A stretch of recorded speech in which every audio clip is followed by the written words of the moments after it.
on YouTube and listen back on Spotify. This is the World of Football podcast.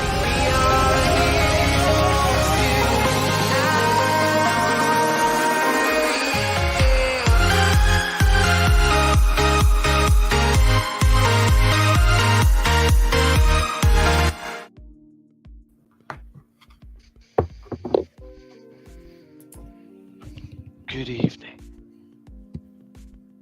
Yeah, that works. Hello, everybody. Welcome to the World of Football podcast.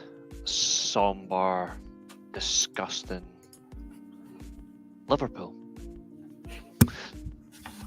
We have a insightful 2 hours to get through, and Nathan's getting a phone call. It's probably his missus. But we are going to dive into some important discussion this evening that doesn't involve Man United. Thank fuck. So, chaps, introduce yourselves and let's get into this because there's a lot to get through. Just had a bullet telling me about the new signings. Hopefully he's bringing some in. We sent back... Let me start again on that one. Watched it already. Sent back Ike, or technically went to Wednesday, but good decision. We need a striker. Is more coming? Who knows? I mean, Sunderland have put an offer on the table.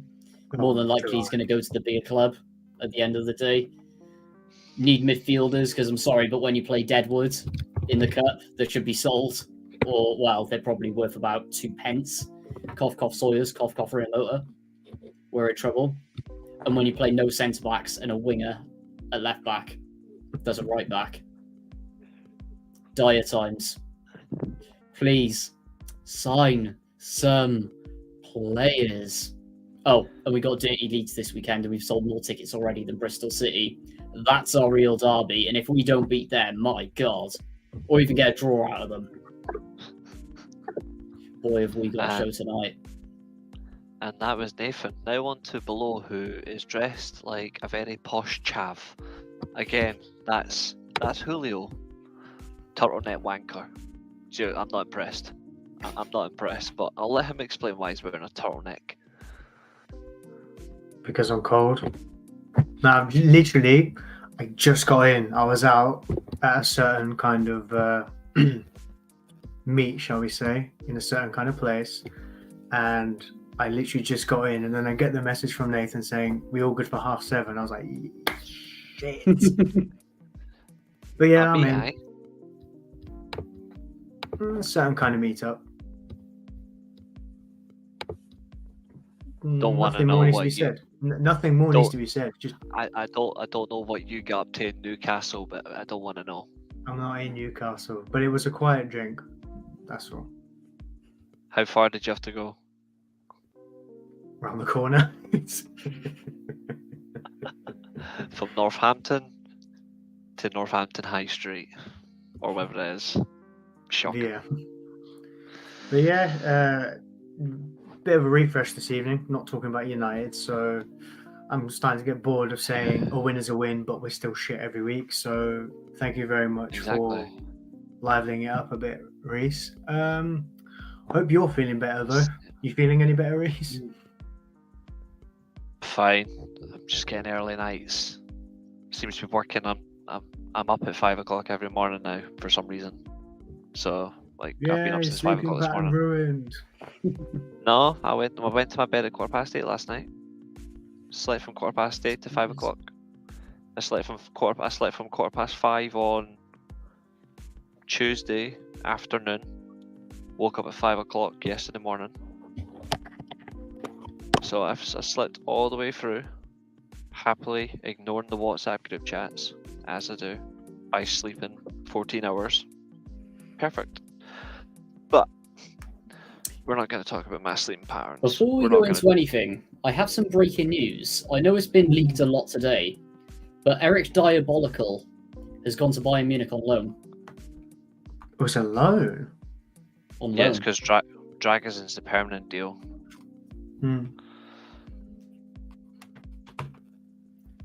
he's Tottenham's permanent deal, whilst Dyer's only on loan. Not that it makes much difference anyway, but Dyer's about to go and probably win a league title. I mean, with the deal Spurs are doing outgoing, is it borderline fair to say that Jed Spence was the dodgy wing back in the All-Star team that got Forest promoted? Because everywhere he seems to go, apart from Forest, he doesn't seem to be getting a look in. I mean, who remembers how bad he was at Borough? I think Jed Spence is just unlucky. I think he's a decent talent.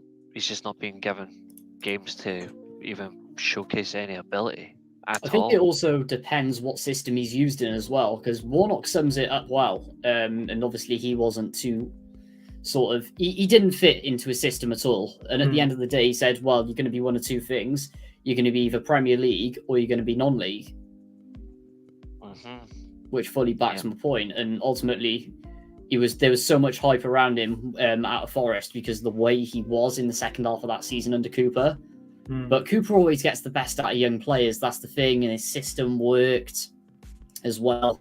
With all their strengths, if they need to be direct, they can be direct. If they like to play pretty hipster football, then they can play pretty hipster football. But I mean, at the end of the day, yeah, he was all right. Okay in France at Rennes. He was all right at Rennes. I think they just don't know what to do with him. He's a decent player, Jed Spence. I think so. Decent player. He's more of he's a wing back, isn't he, as opposed to an out and out fullback. Yeah, he doesn't work in a back four at all. Yeah, that's predominantly what Leeds play. Am I right in saying so? I don't know. Yeah, he would work in a back four if you use him similar to how Milan used Theo Hernandez. No, of course. You play one traditional fullback and you play one attacking fullback and you just use him as a wing back. Yeah. Jed Spence would work in that way, but that's it. Yeah, I just think obviously there's that Warnock tweet he put out when Warnock I think joined Twitter or whatever, and when the manager is trying to say he doesn't fit my system and the player takes it seems as personally as Jed Spence did it, and just that kind of attitude towards it, I just don't like that. It's like with Jadon Sancho, what we've been seeing today with the kissing the badge and the whole I'm back release thing for Dortmund, and it's like all Ten Hag said was he's not training at the best he can. It wasn't even anything that bad that he said. We literally saw Pochettino say the same with Madueke, and then whilst one player is actually producing the goods that Madueke is in good form, Jadon Sancho just went, nah, I'm not having this, and then makes a whole big thing almost out of nothing. I just don't like seeing players make a big thing out of nothing like that. I think it's just in general arrogance as well. Arrogance and pride. Yeah. Because ultimately, if you're not being played to what you want, like for example with Sancho, or if you don't agree with something that a manager's come in and expose the hell out of you, then you're just going to exploit it and show off your arrogance. We've seen it since Ten Hag's come in from Jadon Sancho. We've seen it so many times before as well. Madueke is another example. Ronaldo, in a way, we've seen it as well on his departure from Man United. The golden saint of England, Harry Kane at Tottenham. Massively. And ultimately, as players, most of the time, they think they're bigger than the clubs. Yeah, it's a shame that that's where we are. It's a shame that that's where we're at now, where players will have that level of entitlement. Like, one thing I've always said about Sancho is at Dortmund, he was late a lot of times and everyone knew it, but he was balling on the pitch. So people will be like, oh, we let him get away with it. But then he comes to United, sticks to the same habits because he's never gotten himself out of those habits, but he's not balling on the pitch. So when someone says you have to change your ways to go back to what you were good at before, some players will say, right, I need to change what I know to succeed. And others will be like, nah, I'm not having this. It's worked for me before. Just because I'm going through a bad spell, I'm clearly not the problem. It must be you. And that level of entitlement is becoming more and more common. And I think obviously it raises a big question of, is there a point where we can come out of it? But it's a generation open. Sancho's generation is the reason why modern society will continue to fail. 100%. Because they've got a sense of entitlement, they've not got a sense of work ethic, and that will continue to the next generation. and the next generation after that, and then the Because generation because obviously the next generation will look up to the current generation for leadership in the dressing room, and they're not going to get that. No, they won't. They won't just look at the dressing room. They'll just look at society in general. They'll just see any opportunity for what part of society is successful and which side is failing, and they'll see based on that. And the ones that are failing is the current generation, because the current generation don't know what work is.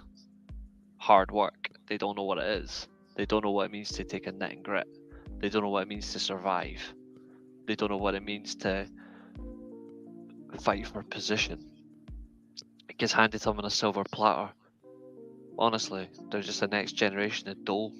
That's what they're going to be. The next generation is set up perfectly for the dole, because they will never succeed. 100%. Why do you think job hunting is going down so much? Another golden generation about to go really downhill in the English media public eye, because we know how the English media are with their stars coming through. I mean, one thing I've always said is United bought a superstar in Jadon Sancho from what he was doing at Dortmund. United are banned from this show. Stop bringing up United. They're banned. I'm just saying that all we got was a Puerto Rican fraud called Jason Sanchez. That's all I'm saying. And we're not getting a refund on that one. I think we've found out that he was never good to begin with. I slightly disagree, only because I remember hearing about him in the... I never wanted him to begin with. Oh, Andrew, I know that. I've heard you mention that before. Right winger maybe wasn't as essential as other positions, and if you were going to go for a right winger, maybe it's not him. that. But I remember.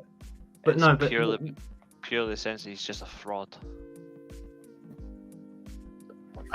All I'm going to say is, I just remember hearing about him when he was a young player at City, and I saw a few clips, which obviously doesn't tell a lot, but he looks really good in those clips. So, but he did look good.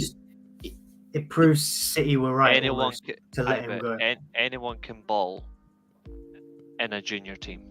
They can, but at the end of the day, I think with Sancho as well, the thing that was hidden a lot, and there was a video that was resurfaced today that has been out a lot before, of his attitude when he got subbed off, and in particular when he was subbed off at the same time as Phil Foden. Foden was ready to come on, just doesn't acknowledges him and sits on the bench in a strop.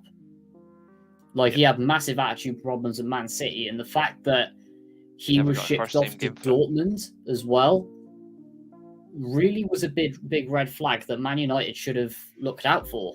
He had attitude problems at Dortmund as well, and look how quickly the deal came about. Yep. I mean, that screams it all. Yep. I'll tell you what, never going to work. I'm fed up of seeing Twitter already within one day. It's got since the Here We Go yesterday, or whenever it was, where people are going, oh, he's going to cook now, and the amount of people have said, he's not.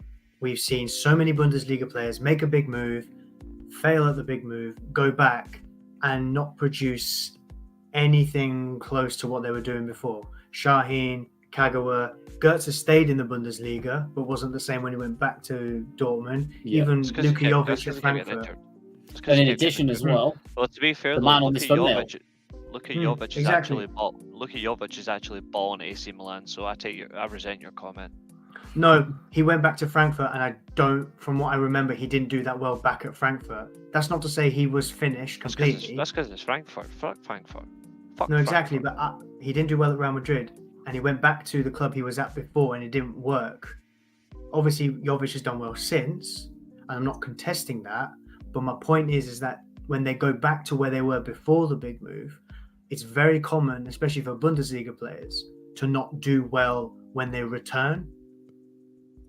I like the fact that people have got such a misconception about the Bundesliga. They think it's so easy because it's got such a high line defender. They think it's so easy. It's not. The Bundesliga is not easy. The Bundesliga is demanding on your body more than the Premier League. And that's not because the Premier League is hard. It's that the Premier League is such a variety, whereas the Bundesliga, because everything is so much the same, that's a demand week on week, game after game. You've got to be physically prepared to play the same type of opponent. No matter how well they're coached, there's similarity that's that strong. You've got to be on your toes that much.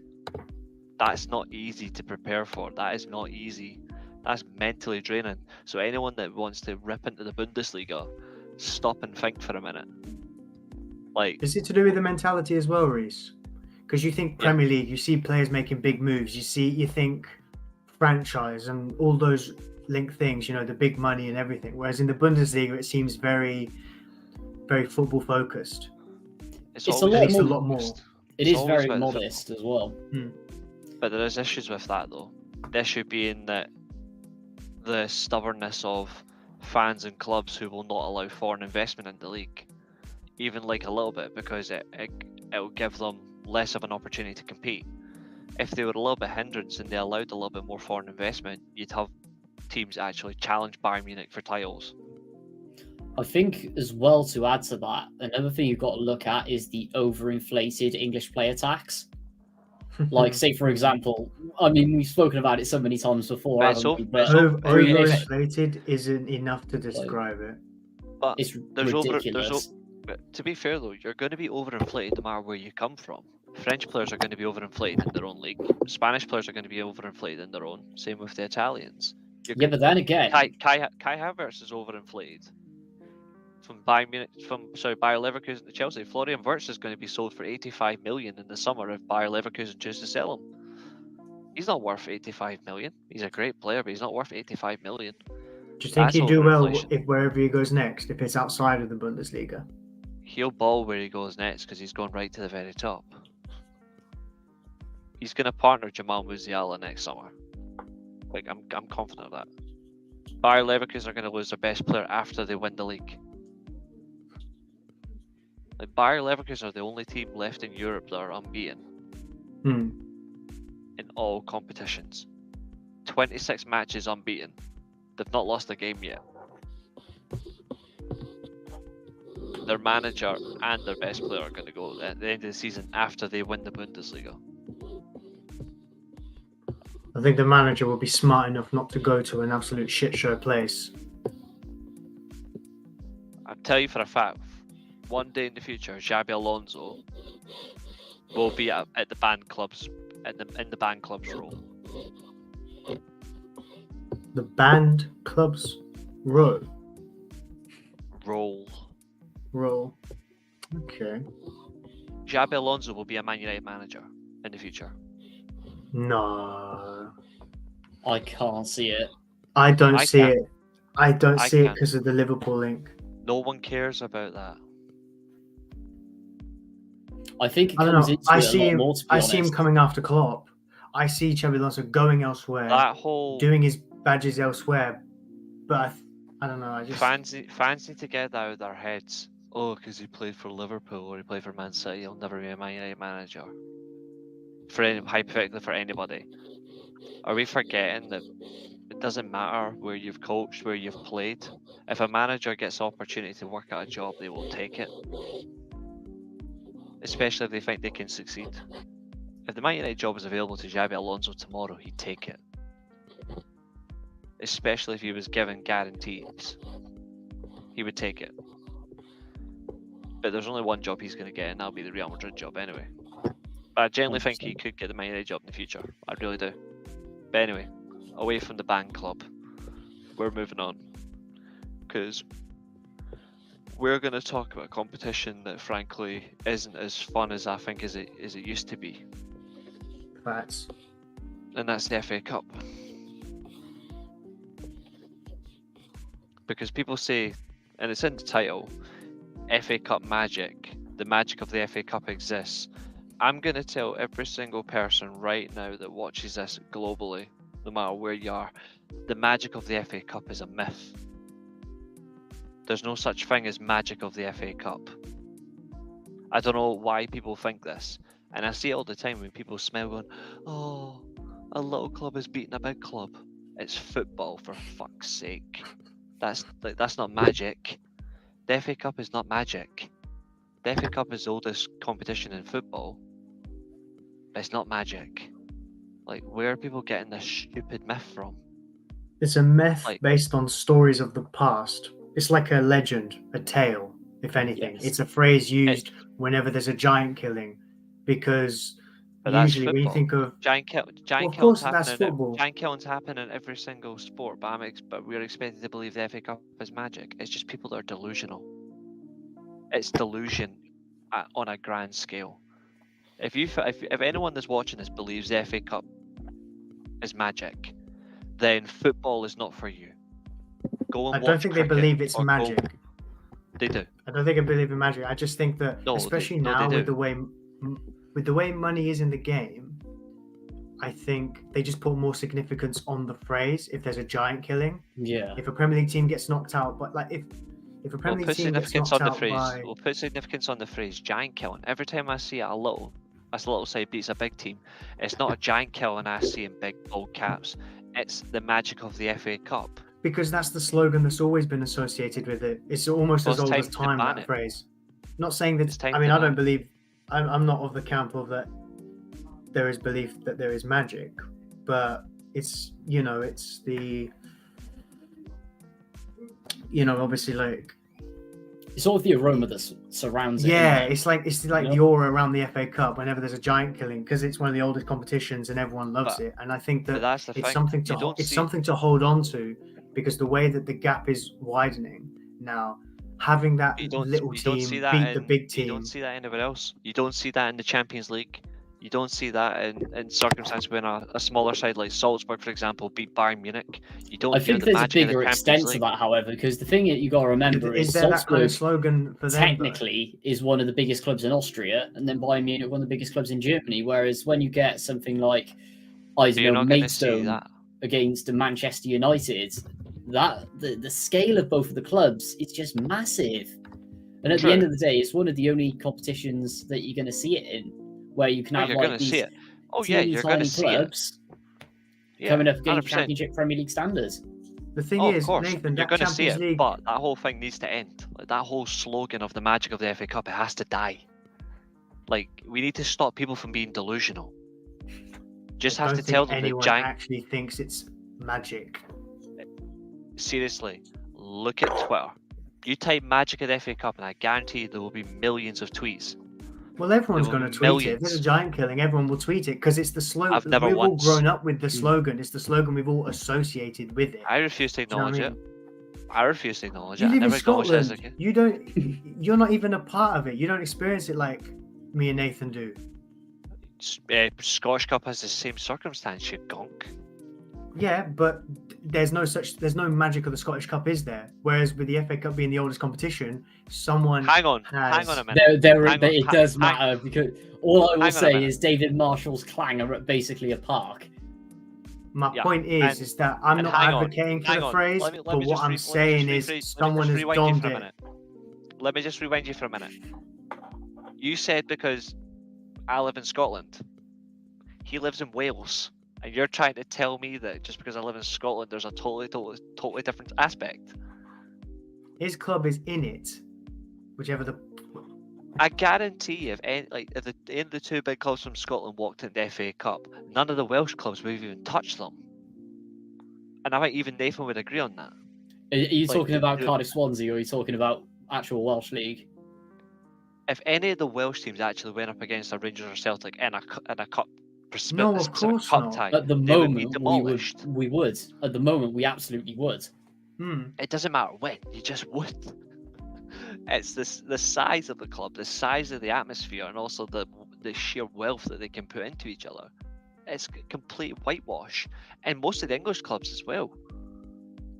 You look at in terms of like how many theoretically top to bottom. Let's have a run through just the Premier League alone, top to bottom. Not going to be delusional. We're going to be serious. Top to bottom, first to 20. I reckon Rangers and Celtic beat about close to half of that. Yeah, 100%. I put them about 12. Easily. I reckon Rangers and Celtic can beat about 9 or 10 teams in the Premier League. And I would say they beat about what? By that theoretically, by that math, that means they have to beat at least 13 teams in the Championship. They would I be was gonna 20. say about- In my opinion, they would. I was be going to say somewhere 22. between 15 and 20. The only teams literally I cannot see them beating at the moment is Leicester, Ipswich, and Southampton. No, they don't Southampton draw. are Championship, push. Southampton versus Rangers would just be a bloodbath. It would be a bloodbath for Russell Martin anyway, because he'd have to justify how many shots he's conceding after Rangers puts 4 goals past him. But he's had 500 million passes. Woo! We're going to come to that tonight. I think But what's the point in having pretty football if you're not going to win with it? I'll just put that out there. It's the Swansea hipster narrative. That's the thing you got to remember. True, absolutely. Right, anyway, we are going to talk about some FA Cup ties though, and significance of some managerial decisions, because that will link into club upheavals. See, maybe we should discuss Man United, because club upheaval actually can link to United instead of a result. We can just discuss upheaval, but all roads lead back to United in a different way. Yeah, we'll unban them because we're not going to talk about the Wigan game. We're not going to, because there's no point. But I want to talk about the fact that, again, there's more and more issues circling at Chelsea. And both lads have said backstage they're defending Pochettino. Fair enough. I'm going to give them time to present their case and why they're both wrong. Nathan can go first. But I think on the basis, I'm hosting. I'll decide who goes first. But on the basis of it, Pochettino is definitely to blame in circumstances, but Chelsea as a whole, we know where so many other issues lie. It's pointless just going straight for Todd Bowley. It's pointless because nothing's going to change with Todd Bowley. We know his ownership style, but it's evident the amount of money that Chelsea have spent.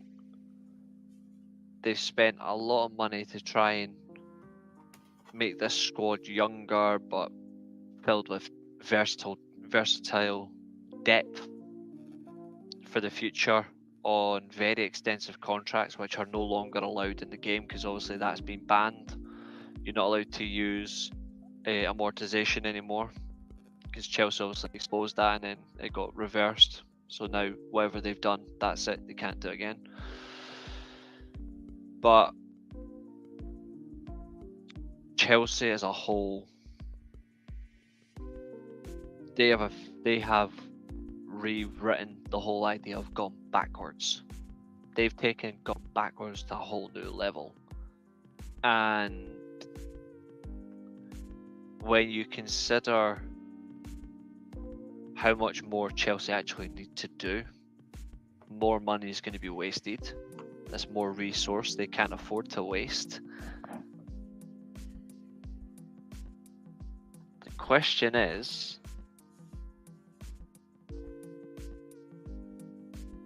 what will we expect to see next from Chelsea? That's what I want to know. Julio. I don't know. Because it could go one of two ways. I think this is a prime example of money isn't everything. Mm-hmm. Money has been thrown at Chelsea and it's gutted everything that Chelsea stood for that was manufactured in the last 20 years, gone. Because let's have it right, Chelsea were manufactured. Abramovich came in, threw a load of money and somehow got it right. Todd Bowley's come in, done the same thing in terms of throwing money at it, and everything's been gutted. There's no mentality, there's no...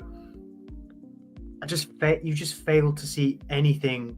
You know, we all knew this was going to be a bit of a new Chelsea with the way they were going about things, with the appointment of Potter, for example, but it was just, from the very beginning, it was going wrong. And I mean that in the sense of Todd Bowley got rid of all the people in the boardroom, made himself chairman for a summer, asked the manager to pick the players that they were going to sign, sacked that manager, a week after the transfer window closed? Mm-hmm. And then brings in Potter, brings in people in the boardroom, spends a fair- buttload of money. To be fair, Thomas Tuchel didn't get a single penny off Todd Bowley. Remember, Todd Bowley, he made no signings for Thomas Tuchel. Thomas Tuchel didn't get a single sign under Todd Bowley. He got his signings under Abramovich. He didn't get a single signing, remember? I don't follow, because there was that summer with the likes of Koulibaly and Sterling. That was Bowley's first summer. Yeah, but to be fair, was that Tuchel getting any money? No. There is no way, in my eyes, that Thomas Tuchel Tuchel would would have say- signed. He would not sign Sterling, No. considering he's on the tail end to his career, coming out of Manchester City after winning pretty much everything. It's And was in rapid decline. Pretty rapid much decline. Yeah, Doesn't fit I his agree with that. system, and to be honest, he's there. He was there. He would have been there for depth anyway. To be fair, a lot of it seemed that Raheem a lot of the Sterling- transfer rumors was literally Raheem like, St- who's in the news? City want Cucurella. All right, we'll go sign him. He must be good. United are linked with Frankie de Jong. Okay, we'll go and see if we can get him for a bit. Ronaldo apparently wants to leave United. Okay, let's see what we can. It seemed a lot of. There was no recruitment plan. That was my point. Raheem Sterling Raheem Sterling for Chelsea. I mean, to be fair, he's actually been good for them this season. To be fair, he's actually been slightly better this year. Raheem Sterling in that first season at Chelsea basically is their Alexis Sanchez. Talented winger, goal scorer at City, chief assister as well from the wings, like from the wing position. Effective at getting in behind, still had the yard of pace, but you can tell something wasn't quite right. It was going and coming down. Only protected by the fact is he was assimilated to a style of play that kept him at the top level, where a decline isn't going to be as immediate unless he moves and he's going Into into something a style completely different. and it's going to hit you fast. Alexis Sanchez, I've said it on this podcast before because I'm a massive fan of Alexis Sanchez and I would still have him at Man United right now. I don't care. Alexis Sanchez was protected by Arsene Wenger's style, even though he was on the decline. He was playing 60, 70 games a season with And no no break. summer breaks. No break at all, not even a winter break. The guy was dead. He was dead. And I'm going to say this as well because I said the same thing about Marcus Rashford once, where Rashford played so many games and he was going to be burnt out and he was just going to keep playing game after game after game. He's got no break and he's going to end up fucked. I said you should take advice from Alexis Sanchez. Look around at a place where it's going to be more reluctant to him, where it's going to be a little bit more eased off, where it's going to be less pressure, or he physically takes a break. Sanchez is now back to his best, playing amazing football. Quality player to watch still. Amazing player. But Raheem Sterling he was in that phase where the numbers were shocking at Chelsea. Nothing translated. And it's the Sanchez effect. Sanchez was immediately shown how declined he was when he came to Man United under Jose Mourinho. Because he was asked to defend. Sanchez defending? No. That's not what he wants to do. He wants to be in the attack. And that's the thing about Chelsea, is Chelsea are looking at methods and thinking what sticks and what works. And they have no... It's not even just a plan. They think that by appointing the right people it's going to fix it, but it's not. It's too quick, and you can't afford to be slow either. Like, I think Chelsea want to get to step C, but they're forgetting that step A and step B has to be in place. They're changing too much too soon, effectively. You can't change so much, and that's why I still predict Eddie Howe's getting sacked, because Newcastle will do the same. Newcastle already proved they overachieved, and now look what's happening with them. And we're seeing a report today that apparently they need to sell like their biggest assets for some reason. Which Yeah, is because absolutely fine. they've overloaded FFP. Yeah. I think the other thing with Chelsea is obviously like And I did they say spent so much Tonali money would on be back in players. Milan. I did say Tonali would be back in Milan within a year. That's fair enough. Chelsea spent a lot of He'll money. be there when Pioli gets sacked. He'll be there when Pioli gets sacked. Who comes in after Pioli? That's the important thing, though. De Serbi, because it'll be his first signing. Captain's armband. Fair enough. But yeah, Chelsea spent a lot of money. They've gotten rid of a lot of the players that were there, and then they've bought like a whole bunch of new players as well. And the first batch haven't settled in yet, and now you brought another like truckload to settle in as well. And I just think that that's that's an overload of players to try and settle in, and then everything just looks mismatched. You can't build a house if you've overcooked the foundation. The foundation has to settle first. That's what I mean. Nothing is settled right now. I don't listen. Poch isn't blameless for what he does on the pitch, but He's also blameless off the pitch for not being more stern, especially with what he's had this summer. He could have been a little bit more forceful and just saying, "This is all we need. We don't need too much." They can't even clear those players out. There's so many big contracts, you have to demand premium prices. And I know Chelsea sell well, but you can't justify some of those players being sold for very high money. Exactly, and at the end of the day, not possible. I know it's going back to comparing Abramovich and Todd Bowley, but when did when did Abramovich ever pump down big contracts? Never. Exactly. And the only time he'd do it is when he know he'd have a really good asset that he would not want to part with. Anything else, he could look at making a profit on, which at the end of the day, with the youth system that they've got, really benefited Chelsea at times when they should have even done better at the same time. Whereas now, the amount of youngsters coming through has dried up massively, and the quality coming through, because at the end of the day, when you compare who's come through from about 10 years ago and who's coming through now, I think it's regressed a lot. And even then, looking at the squad as well, with the players that they're rushing in, playing on a premium, the depth is just non-existent. Like, for example, the way that they lined up against Preston, that midfield was so unbalanced, it was unbelievable. Where was the creativity? And on top of that as well, where was that attacking option in there? It just didn't exist. Like, even bringing on the likes of Conor Gallagher, who's a central attacking midfielder, for me, he's not... I know it is a bit biased, obviously, but he's sort of a good, like, Crystal Palace, obviously came from Palace on loan. He's sort of like that Crystal Palace, Brentford, maybe a Brighton player. He's not someone Chelsea should hang their hats on. That's what he's saying. Exactly, yeah. He's not like that true Premier, even though it doesn't really exist anymore, that true Premier League top six midfielder.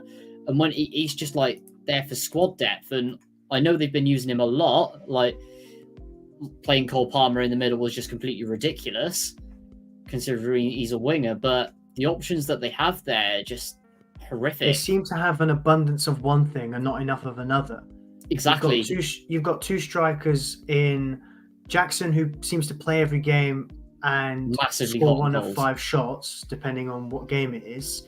You've got Breuer, who doesn't seem to be given enough of a run out. He strikes me as the kind of striker that needs a few games to settle in properly, and I don't think he's getting that enough. Like, Jackson will be out for a couple of games, Breuer will come in. Breuer will arguably show more signs, just not get that goal, but then Jackson's straight back in the team. Almost like Breuer's a youth academy player, Jackson's the new signing. We have to hang our hats on him.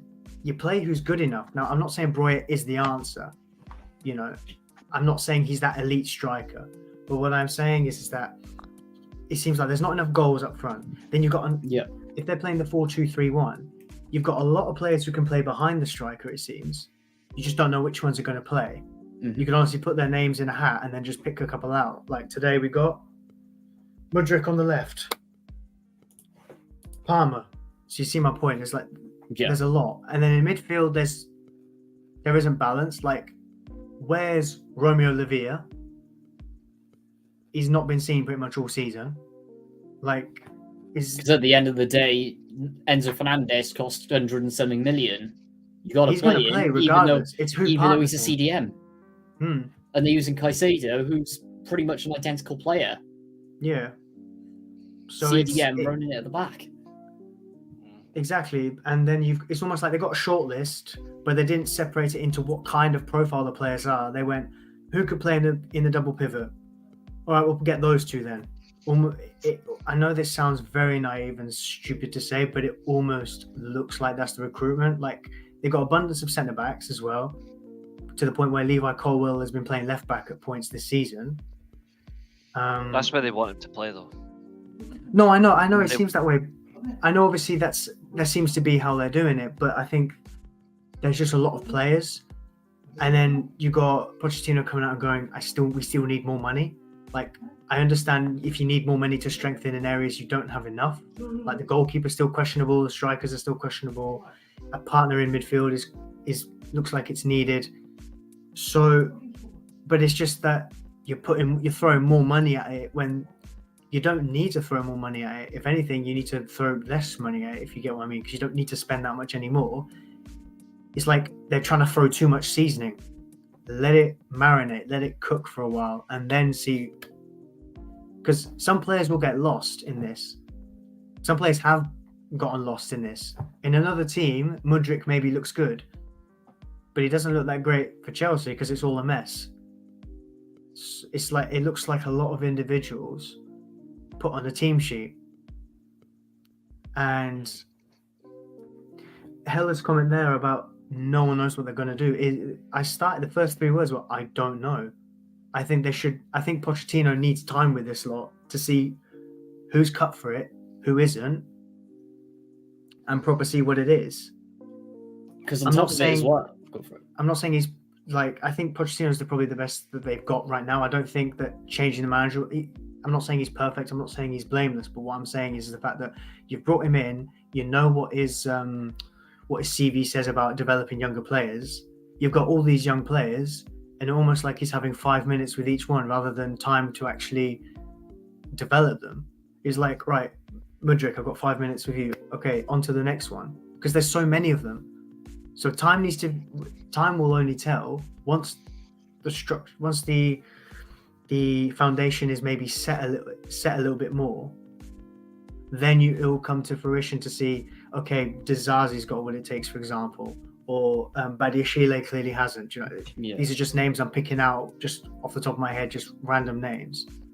So I think that it's a time thing, but the scale of that time at the moment, I honestly couldn't tell you, and it will just delay it further if they spend more money.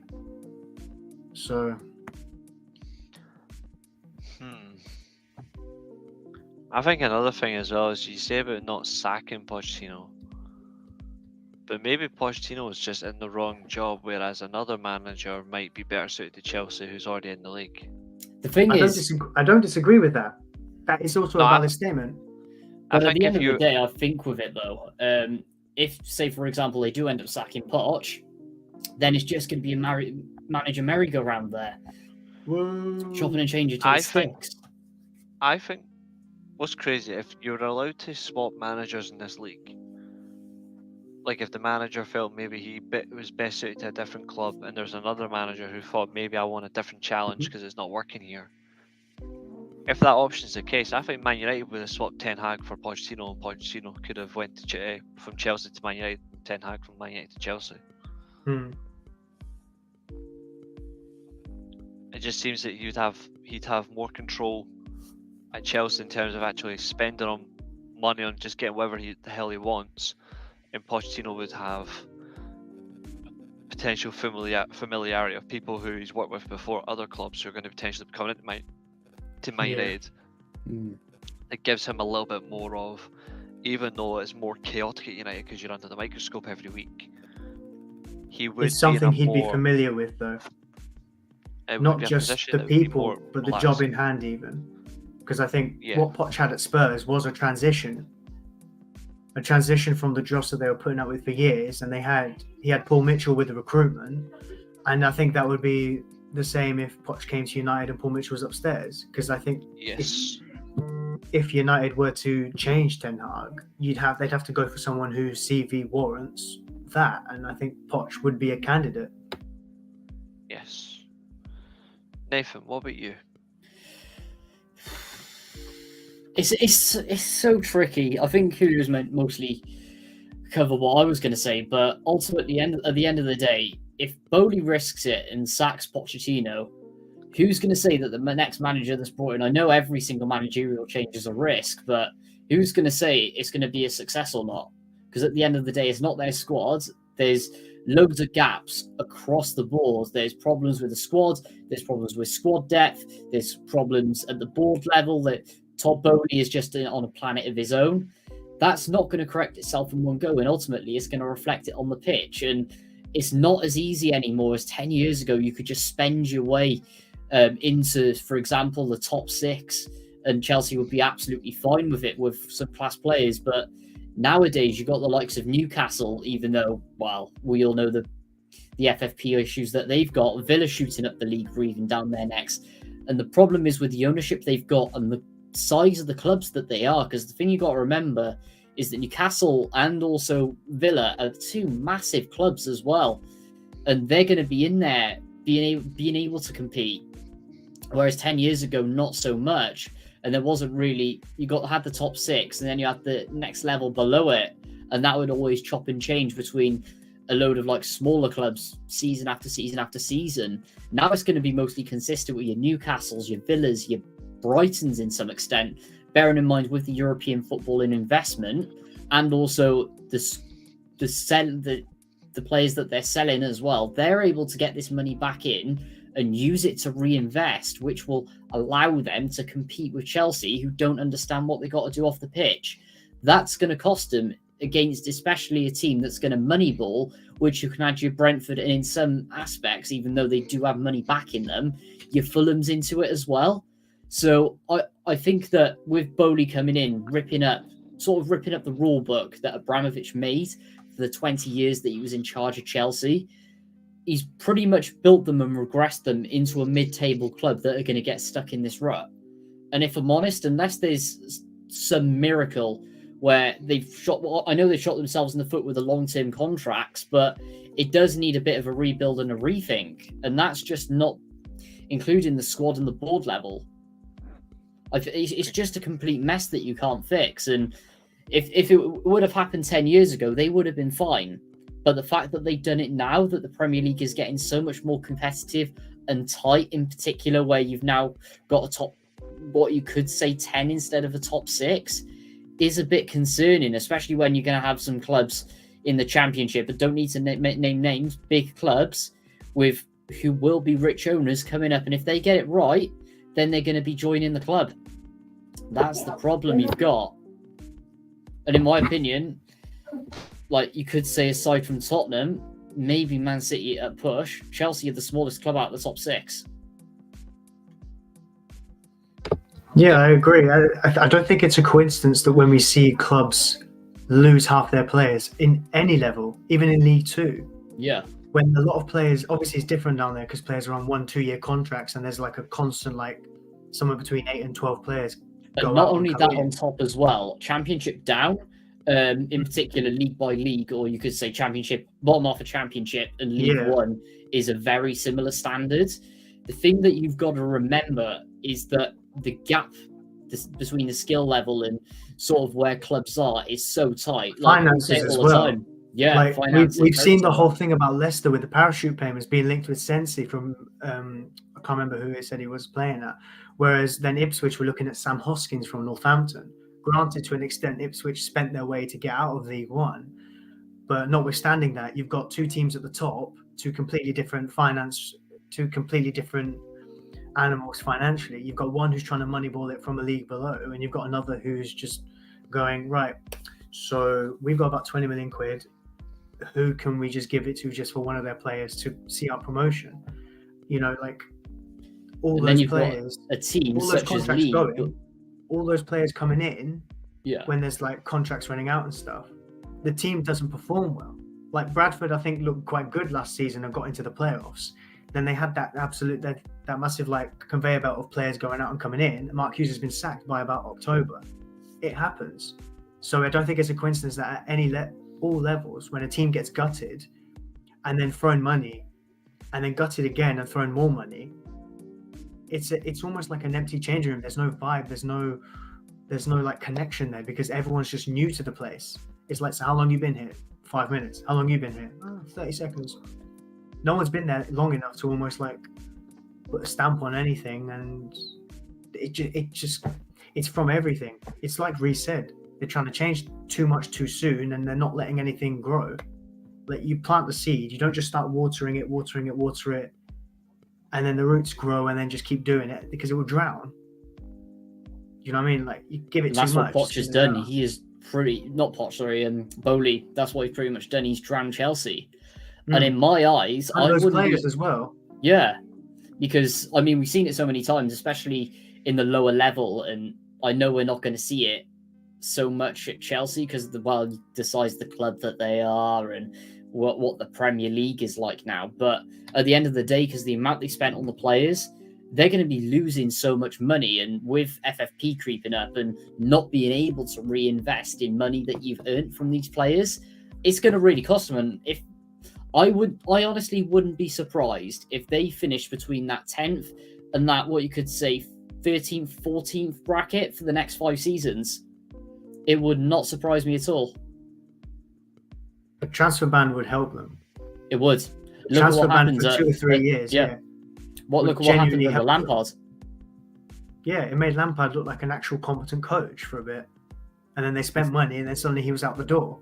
And the English media were going, oh, that's a bit harsh. Oh, they're doing well, bad results. Tuchel comes in, takes them on a run, and they win the Champions League. Exactly. There's just no excuse for it. I mean, ultimately, if you don't need to spend, that's another scenario with Lampard. If you don't need to spend, don't spend money. It just unstabilizes a good team. Well, adding depth is good, but when you're signing star player after star player after star player, alienating, like, but it goes back to what Reece said. Yeah, it does. About the manager needs to be firmer. He was right that, like, when you look at Potter last year, a lot of the players weren't given to him.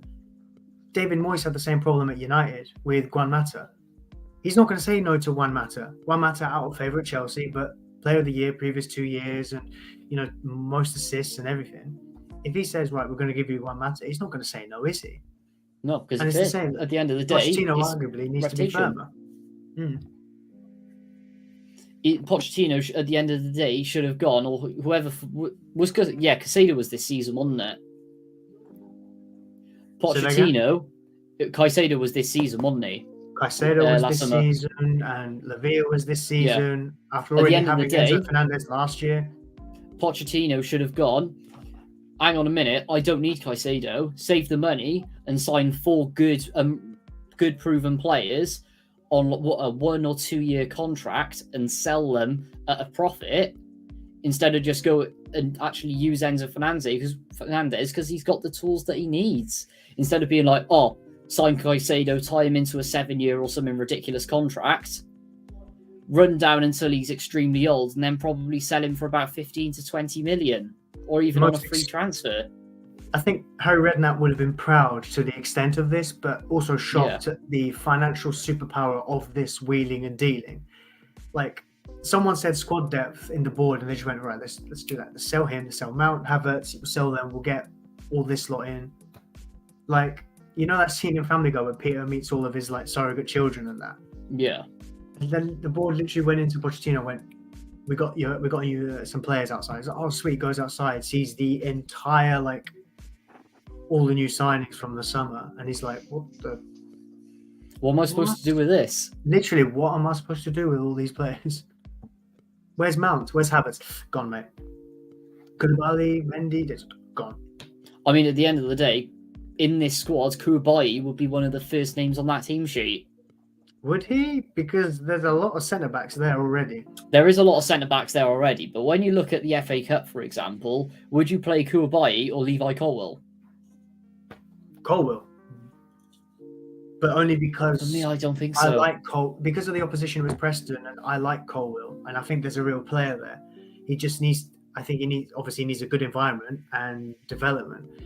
he might get development at Chelsea, but I think that will how much of that will depend on the environment. Because not to mention, he's a left-footed centre half, but he's got Badiashile arguably in front of him.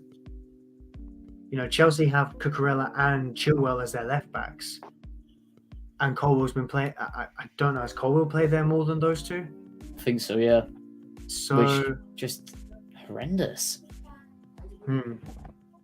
I don't know. I think it's the same thing I said about United. It's a snowball of loads of different things going wrong, and it's a different, not snowball, it's a pie. Different ingredients of all that's going wrong. You bake it and you get Chelsea at the moment. So yeah, I don't know. No one knows what their next move is. Like, I think if they spent £100 million on Ivan Toney right now, and then didn't buy players for the next 2-3 years, I think they'd be fine. Yeah, I think. Because Well, then you could really I'd like see to say you in the fine, team. but Well, I mean, there'll be some hardships, but I think if you give the team, that whole squad, time to marinate, you can see in 2-3 years who's good enough and who isn't. You can see from your 3 strikers who's good enough. You can see from all your midfielders and your wingers and your 10s and your defenders and everything.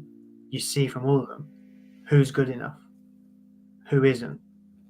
And that way you can start pick the really bad cherries to see, and then you've got the actual team that you want to work with left.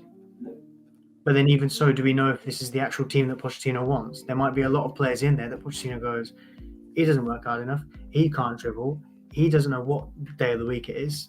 What am I supposed to do with it?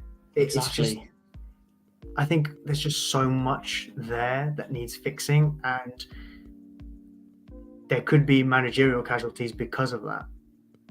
So I don't know. It's a trust the process, but like really put your faith in it. Like ask God, like pray to God every day that it fixes itself up soon, because I can't timestamp it. interesting. Agreed. I agree with all of that. And I think that's the main question of where do we actually go from here? Well, themselves, like if you're Chelsea, is about like, where do we go from here? And the answer is they will not know. I just can't believe Nathan and Reece had me monologuing for a bit there. Oh no, he's got me monologuing. Needs to be done at times. It's a good point. Yeah. I mean, 100%. it was the same at Spurs. That's the problem. It would have been the same at United. What happened with Ole at United, the same thing would have happened with Pochettino. The time scale, the players, the same exact thing would have unfolded.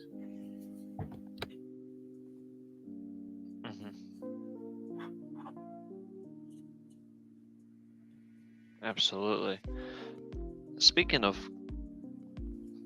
just cup craziness, though,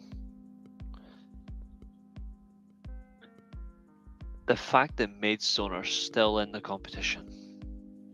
It's beautiful. Magic of the FA Cup. Shocking. But is their time coming to an end? I think it will at some point.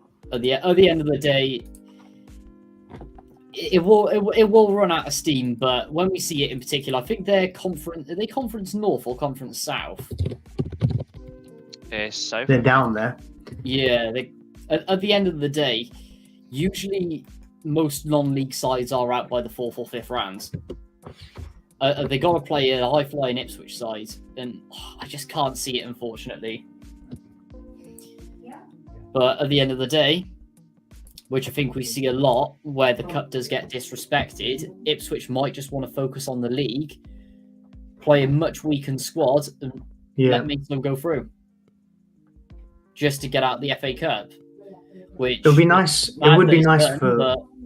Yeah, the plus side is Maidstone are going to Ipswich. So what is it? They get a bigger payday as well if Yeah. they win. If they were to win there. So I think it's good because we're seeing a lot more clubs further down the leagues, dying out and then coming up with new Phoenix clubs to restore everything, because obviously they find out that the money in football is going one place and one place only. And like United's next tie, whoever they get, I would have preferred if they came to Old Trafford, and I think they would as well. I think the fans would love it if United came to town, but to an extent, I think to go to Old Trafford, It or might at least get a replay and then go to Old Trafford, I think would be best case scenario for them. in my personal opinion as well, it's so much better. I think, especially, this is mainly goes for sides who sell out their stadium every week. It's always better to have a strong away tie in the FA Cup than a home tie. I mean, a home tie against, say, for example, for us, like a top 6 club, it'd be nice. But there's nothing like an away tie where, say, for example, 2 seasons ago, where we took 8,000 fans up to Anfield. Oh my God, I remember watching that game at work. That's proper FA Cup, and in my eyes, that's always better Mm. than seeing a home tie of tourists where you just on the other end of the scale, you take 8,000 of your most passionate fans. Like, what is it, 5 hours at the M6? That's the FA Cup. And then when the players actually give a game as well. Exactly. Hmm. Yeah, I agree with that. What do we think about Middlesbrough, though? Especially under Carrick, who've been shocking in the league, but again, he's got another one over Chelsea. I wasn't impressed. It's For me, Chelsea. Yeah, for me, Chelsea at home.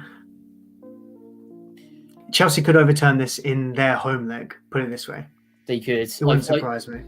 I think that both teams on the night were really poor. Like, Middlesbrough were playing the way that they have all season, just underwhelming. But at the end of the day, the way they've regressed from last season, it was always going to happen. But I don't know. I think they could. We've seen it so many times before with Chelsea in the cup.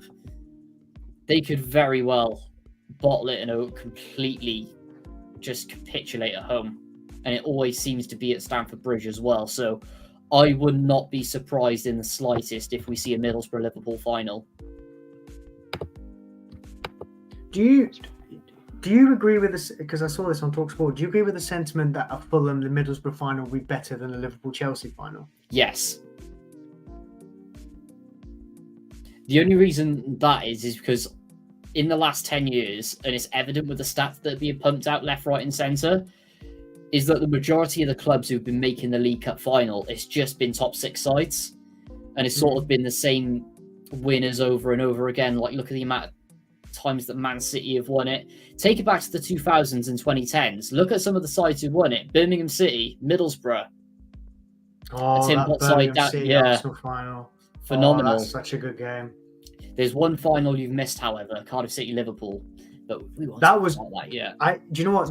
I didn't watch it that day. That's why. I watched the Birmingham one on the day, but I think I was away the day of the Cardiff final. So all I watched was the shootout. But if anyone wants to watch it, it's actually on the EFL YouTube site, the full match.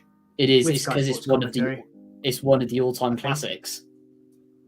I think it's got Sky Sports commentary on it. Regardless, it is such a great final. How Cardiff held their own against, a very small club from Merseyside is excellent. And on And top Tom of that, Heaton we coming in clutch. Tom Heaton. We should have won that game as well. Not being bitter, but we were the If better Steven side. Gerrard's cousin didn't throw it away. Always going to happen. All I'll say as well is hello, Kenny Miller. Sorry, can I just point out, was Heaton your cup goalie as well? Not even your first choice? He was our cup goalie. David Marshall was our first choice. God, oh my God. That is brilliant. This is what you've got to remember. I know I say it all the time, but that period between 2009 and just before we turned red, how that team was not in the Premier League was illegal. Well, you had Like- Stephen Bywater throw it away one year. Yeah. That was because both I Marshall never and Heaton forget were that. injured. Hmm. That was insane. Jesus Christ. Then we had Charlie Adam. how we lost to Oh, Blackpool. yes, of course. That squad was incredible. Joe Ledley, McPhail, Whittingham, midfield. That in midfield, Bothroyd and God rest Chopra. his soul. Bearing in mind, absolutely. By the way, it's 16 years ago today or something that he 17. signed for. Yeah, 17 years 17 ago years. today that he signed for us. One of the best championship signings in history. Jesus. It was quite cheap as well, weren't it? It wasn't like big money, right? 500k, pretty Jesus much. Christ. Those take me back to the day where championship clubs would make those signings and they would just be the best pieces of business in the world. Exactly. And the impact that he did for us as well. But going back to that 2010 team, like Chopra and Bothroyd was in the England squad. He was, yes, of course. Like he how? was. Just how? And he was Premier League a couple of years later with QPR as well. You know, when QPR just bought everyone who was either Premier League reject in some capacity or good in the Championship.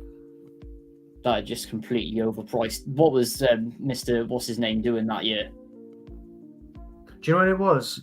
I keep There were a lot of forgetting his name. freebies. Then Fernandez came in at the end of the Yes, at that's the the end name. of the at the end of the summer and just splash cash. And then when it went to January, they changed like recruitment policy because they signed like Anton Ferdinand, DJ Campbell, 2 players with Premier League experience, albeit lower in the league, and then Jay Bothroyd and other players who come in. Then in January, Bobby Zamora and Djibril Cissé came in. And then you had, I know Taiwo came in on loan from Milan. He did. Makeda came in and then went back straight away, I think. Yeah, he was terrible. He was absolutely terrible at QPR because we signed him as well a few seasons later. Didn't he score quite a few goals for you lot that year, though? Like He scored like a couple 10 goals or something. Yeah, he scored a couple, but he just in some of the games that we were in, he was just not good enough. How many did Cameron Jones get that year? Let me have a look. I want to say upwards of 15. I could be wrong on that one. 2014-15. Let's have a look. Yeah, because I don't think it was much. Because we were talking about this in the group chat the other day. I think he got 19 overall, but I think that because he went on loan to Bournemouth at one point, didn't he? Yeah, he did. He got 13 goals in the Championship, 2 in the FA Cup, and Makeda got 6. Fair enough. But in general, that was just a poor season anyway. For a multitude of reasons. But yeah, I mean, the fact of the matter is that Cardiff team should have gone up. You know, even from 2008, because you were in the FA Cup final that year. So borderline, you could include 2008 just for the narrative. I mean, some of the players we had in 08 as well. We had Robbie Fowler. We had Jimmy Floyd Hasselbank. We had Aaron Ramsey. We had Joe Ledley. We had Peter Enkelman. Roger Johnson. Fucking hell. I know. These are just some pure Barclays names. I know. For different reasons.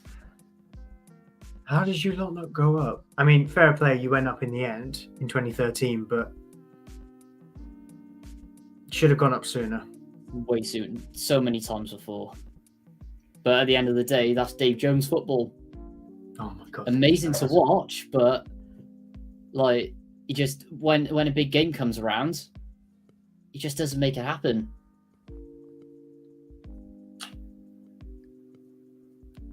Yeah. I mean, didn't you have Bellamy on loan the 10-11 season as well? That 10-11 quite a jump season from team. One of the big signings of City's investment, you know, when Sheikh Mansour first came in. I think the first full transfer window, I think he was signed then, year and a half, and then suddenly he was at Cardiff on loan. Yeah, that was our first season on the 50-50, which was half Vincent Tan, half the Malaysian investment by Tinggi. Yeah.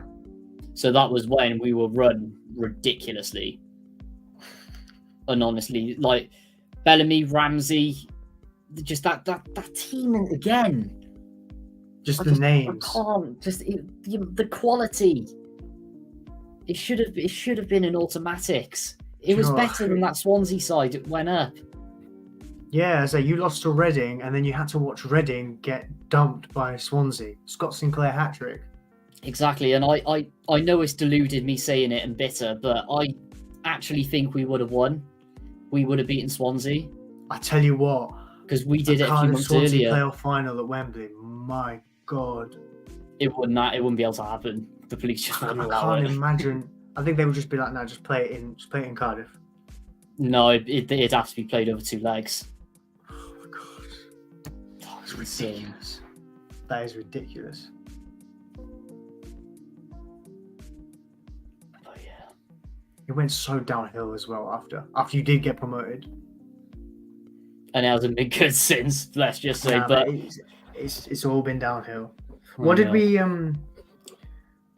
think of the Sunderland game?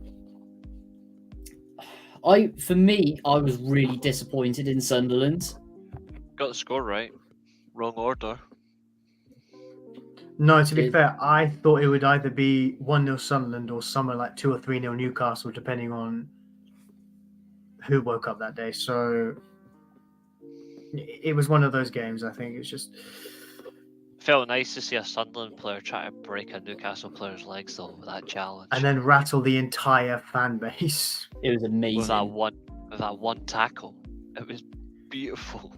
It was funny watching Newcastle Twitter fans going, "Oh, a lot of big talk and that from someone who ghosted the entire game." I was like, "He's a right back converted centre back. What were you expect? A centre back ghosting a game? Wasn't going to turn up into prime Pogba or anything. Just ghosting's not the word I use.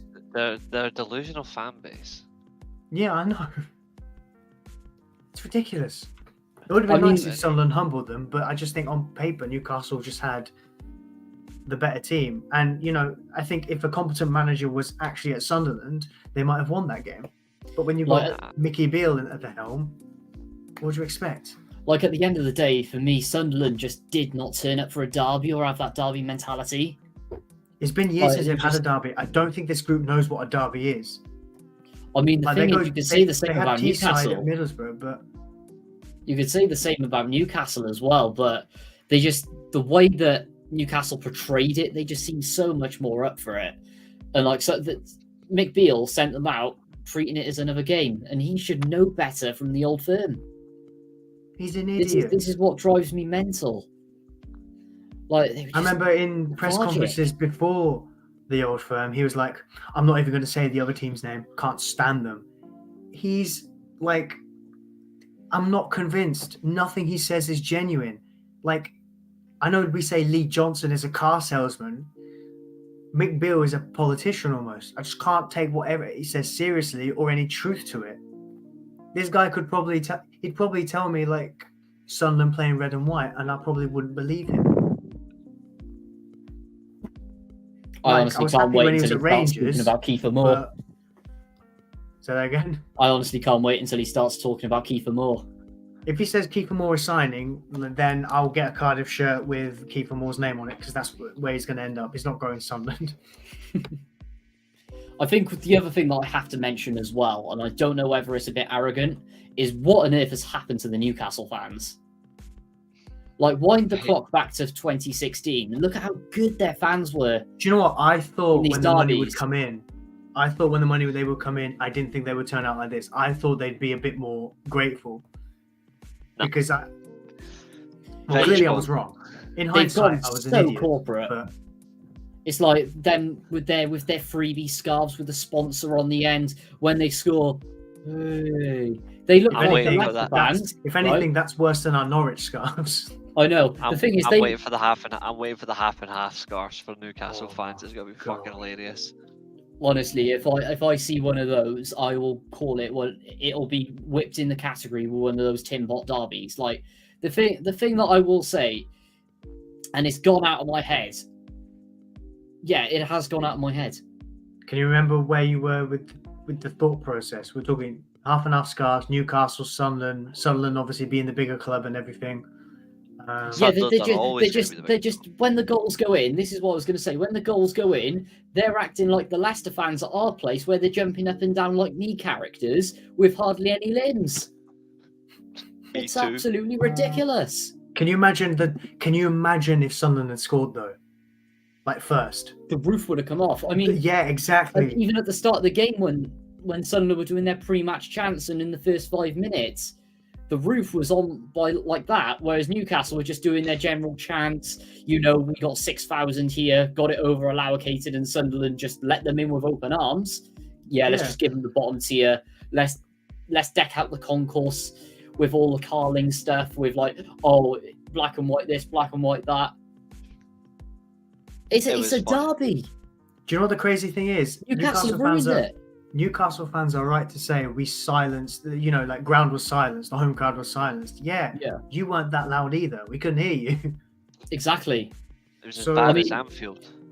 Oh, don't get me started. Anfield, but don't even you get me into a rant, you know? Anfield is the biggest library I have ever visited. In fact, if you stuck 50,000 Liverpool fans into the biggest library in the UK and asked them to chant, the librarians there would say nothing. Nah, I can go one After further. You Never Walk Alone. No, they are the librarians. Exactly. I can go one further. Very, very dark. Very quickly. You could Is this the show for it? It's not even 10 o'clock yet. Actually, we got 1 minute to the watershed. We can bring it in. Yeah, I'm gonna go for it. What time is it? Oh, it's 9 o'clock. It's on the hour. There we go. Bang. You can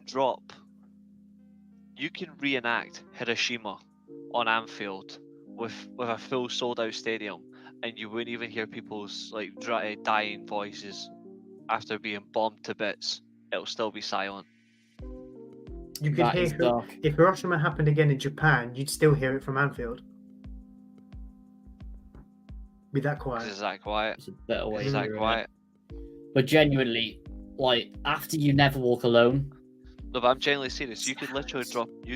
I'm literally serious. You can drop a bomb inside Anfield, sold out with all their fans, and you wouldn't hear their voices. Not unless if you dropped a penny, you'd hear it. Yeah, literally. A penny drop is literally louder than an Anfield crowd, and I don't know how they can say such a great atmosphere. Can I point something out? Can I show my disappointment to ITV for a moment? They had Clive Tilsley commentating the Tottenham game, arguably the game of the weekend with Sunderland and Newcastle. They had Sam Matterface commentating on it.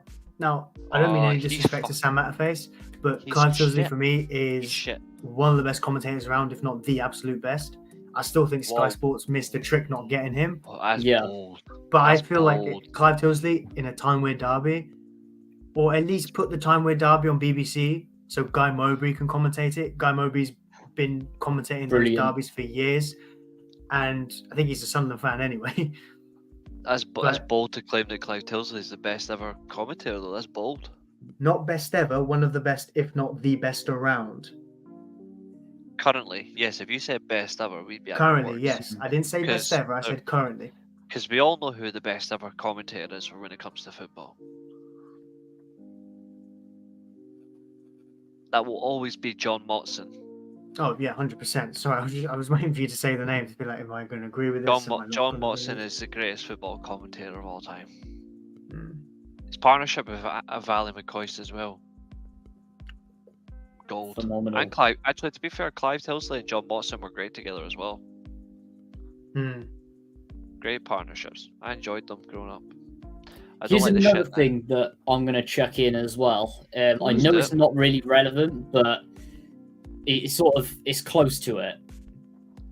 For me, ITV's coverage of just football in general is the worst out of all of the broadcasters. 100% in the UK. When it used to be the best.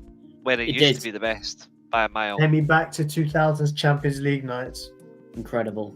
Thank you, BT Sport, for putting all those free games behind a paywall. Before Andy Gray got before Richard Keys got the main punditry role, it was what was his name? Older guy, he had a mustache, white hair. Oh, what was his name? He used to host the World Cup games as well. 'em, on BBC. Oh, I know his face, but I just can't remember his name. It's not Desmond something, I don't think. I'm trying to remember. But he was really good to listen to, like introducing a match before you got to the commentary. And then he swapped to Richard Keys. And Richard Keys was actually okay for ITV because they kept him away from Andy Gray. But then obviously they'd go back to each other on Sky and absolutely pump each other behind the studio walls, dirty bastards. I hate the two of them, I hate it. Who is it that always commentates the Old Firm games? From the Rangers side or... No, or on just Sky. Well, you've got James McFadden, he does punditry, Boyd does it, Michael Stewart, he does it. Clive Tilsley does Rangers TV with Graham Souness and Ali Yes. McCoist. Because Rangers have won there. Clive Tilsley is exclusive to Rangers TV. Quite a fair few. I was going to say, on Sky Sports, it's like Ian something. Alright, yeah, aye. He's okay. Yeah. There's someone else as well. Nathan, I've tweeted about this guy a lot. Michael Stewart's the one. Michael Stewart's the one that pisses me off. Ginger bastard. What's the name of? What's the name of that iconic voice that does playoffs? Oh my god! It's not Peter Drury. I've tweeted about this. Like, shit's going down when it's playoffs and this guy's on comms. Oh, hang on. Twitter. Gone out my head.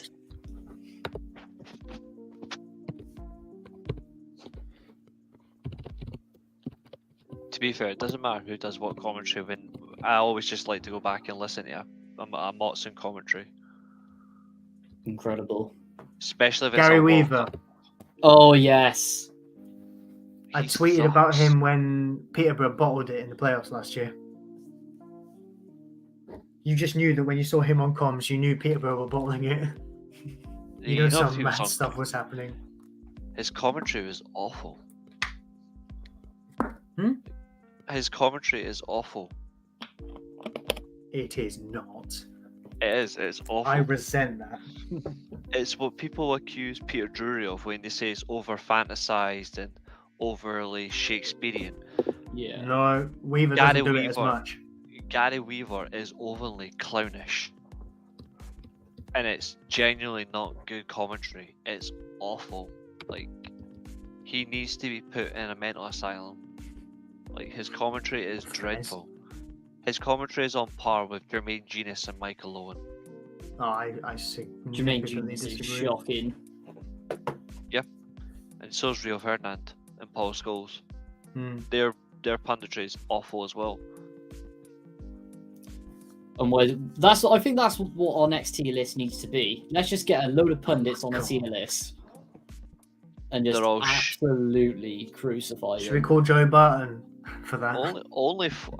In terms of current in-game pundits, only 4 of them are genuinely good. Only 4. Owen Hargreaves, Alan McCoist, Clive Tilsley, and Jurgen Klinsmann. Klinsmann's very good. Danny Higginbottom is one of the best. I know he's in the good. States now, but Higginbottom is very good, very well spoken, and he does his research. None of this, they need to defend better, or like they'll score more goals if they get a straight. Do you know what I mean? Very well spoken, very knowledgeable. Or instead of an Eni Aluko masterclass, who saw that clip? His mate. Yeah. Or the one that, that's scoring most goals, most games this season. That was the best one. Oh my To be God. fair, that one that looks like Emily Sandy's an absolute gimp. Leanne Sanderson or whatever her name is, she's an absolute gimp. I have no idea who that one is. She's on Sky. I know who Reece means. She's fuck ugly and stupid. Oh my God. Is this Sue Smith you're on about? No, she's an even bigger weirdo. No, actually, she's good. Leanne Sanderson's a Man United fan, but she's a pundit. She is not, surely. She is. She is. Laura Woods is obviously the female Arsenal pundit. Leanne Sanderson's a Man United fan. Jesus Christ. Jill Scott isn't even that good either. She's just absolutely fit. Sorry, but it's true. She's very well prepared, but I don't think she's Keen, that clip great. it up. Clip that up. Here, I think, yeah, I'll be honest. I think Jill Scott's an absolutely beautiful woman. But see, in terms of punditry, I think she's good, but I think she's like overly hyped about in terms of punditry. I think she is, but she's very well researched, but she's so overhyped for punditry. I think it's because people just think she looks great. I don't see it personally, but to each their own, I guess. But I'd rather just listen to them. If they're good, they're good. But I measure them based on how 100%. well they talk football, and if they can't talk football, then I'm not going to listen to them. That's why I zone out every time Jermaine Gina speaks. I do the same for Rio Pundit Ferdinand. game has fallen very far. Not that it was very high, but there's some Yeah. like Danny Higginbottom is very good. He's in the States. No one has seen him since like 2019, because I remember they used to do that show on Sky Sports. I think it was the Can he debate. take Gary Neville with him? Because Gary Neville's a shit pundit, but it'd be good if he was over in the States because nobody would watch him. Take Carragher with him. I mean, 'Cause they Carragher's should already be- halfway there with CBS, isn't he? They shouldn't be allowed to commentate their own club's matches. No, it's just too biased. Yep, exactly. Moving on though, we've done enough of the FA Cup. We've done too much of the FA Cup. The FA Cup And can all fuck the off magic now. that comes with it. All right, last one. I'm joking. Yeah, fuck the FA Cup. I'm surprised you haven't missed the big elephant in the room and don't have to talk about them. Yes. What? Arsenal. Someone who lost Liverpool. 4-0. Yeah, we're not going to talk about them. It's just humour though. It's good humour.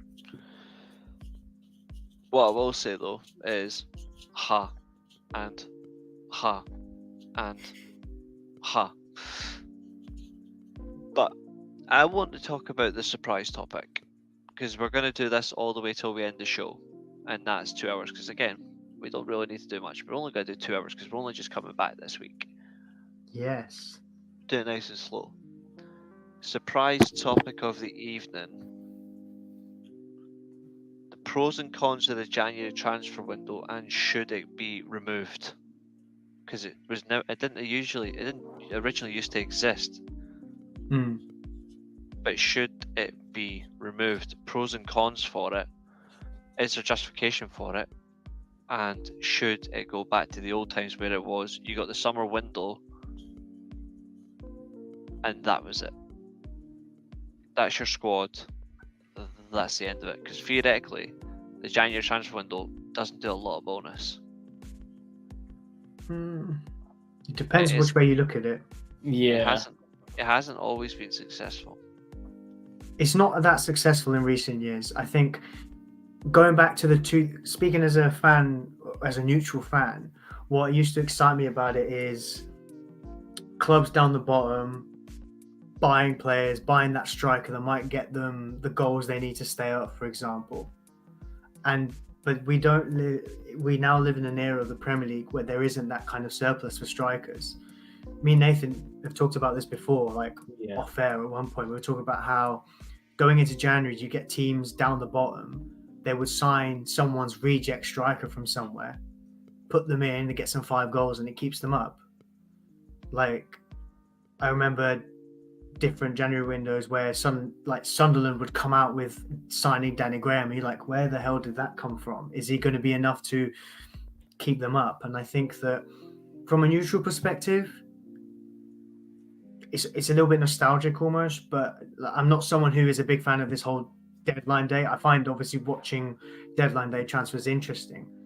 The problems with January now is big clubs don't really do business, but when they do, it's usually manic. I remember that 3-way transfer deal between Giroud, Aubameyang and Batshuayi a few years back. United signed Bruno Fernandes obviously one January even, and then we woke up on deadline day to a £25 million asking price for Josh King, and who I would have taken at the time as a backup striker, not for 25 million, but then we ended up going home with Odi Nagalo on loan with a 10 million loan fee. But what I like about January is for clubs who aren't doing well, it gives them a chance to strengthen where they need to. However, it's an opportunity for clubs to absolutely fleece other clubs. You find a lot of panic. You see who are the good operators and who aren't the good operators in the game. Who panics? We saw Sunderland Till I Die when they paid 3 million quid for Will Grigg. Was it 3 million quid they paid for him? And he did next to nothing. That was one of the worst and most comedical sign. He was literally signed because of a chant. Like I know he scored the odd time for Wigan, but come on. He seemed proven. I just don't understand why they didn't go elsewhere. What were they linked with him the entire January window and they signed him? And for me, it felt like a massive panic buy as well.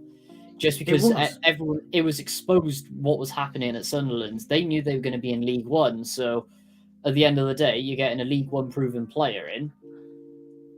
For someone who'll want to go to a club as big as Sunderland, yet in the market for players you do need, A, you don't have the funds, and B, they're not going to be in League One. Exactly. That kind of thing happens at all levels as well. I remember when Sunderland went into the window in 2016 under Big Sam, they signed Kone and Kazri, and I think that was it for the window. There was a couple of outgoings as well, but then again, they stayed up. They stayed up because they brought into the narrative about Big Sam. The fact is that if you back him and you fit in with his system, you have a strong chance of staying up. A year later, they sold Patrick Van Aanholt and managed to get in, who was it, Oviedo, Gibson and Lescott. What is that for a window? With a window like that, you're asking to go down. Exactly. I mean, when at the Big end Sam of the went day, into Palace, they brought in some players and agent and dated players. Stupid. Yeah. Big Sam and January windows go hand in hand, almost as hand in hand as the car window and Harry Redknapp. But there's obviously a lot of funny stories, like when Peter Odemwingie turned up to QPR. That was a funny story. You get these deadline day classics, which are nice for nostalgic reasons, but from a business point of view, owners hate it to an extent unless they've got a tradable commodity in some way. Yeah. Like Benfica obviously sold Enzo Fernandez for £100 million. That was good for them. But that January window showed how incompetent Chelsea's board were, that they went to clubs when, all right, we want to buy Mudryk. All right, 100 million. There you go. Shakhtar were there like, he's yours. But Shakhtar were like, we can fund the Ukraine army now. I think the January window needs to stay because it gives teams an opportunity to strengthen where they need to. We criticise Newcastle for spending their way out of relegation, but I don't think you can criticise them really when they're spending the money they have to buy players they need to stay up, because they were bottom when Eddie Howe took over, if not second from bottom. And without signings, he wasn't going to keep them up, even with the resurgence of some of the players in that squad. The signings of Trippier and Guimaraes, for example, not only did it improve the team, but it galvanized the whole football club. And they went on that. It took that momentum with them. They stayed up considerably, and then the next season we saw what happened with them. Mm-hmm. But I think that, I don't know, owners will say they don't like it because obviously they either have to sell players or they can't buy players. It's not the same as it used to be. You know, like January signings of the late 2000s, where you'd see Portsmouth signing a striker from somewhere who was relatively Premier League proven, who wasn't doing it elsewhere. Like, then he would come in, do the business, and they'd stay up, for instance.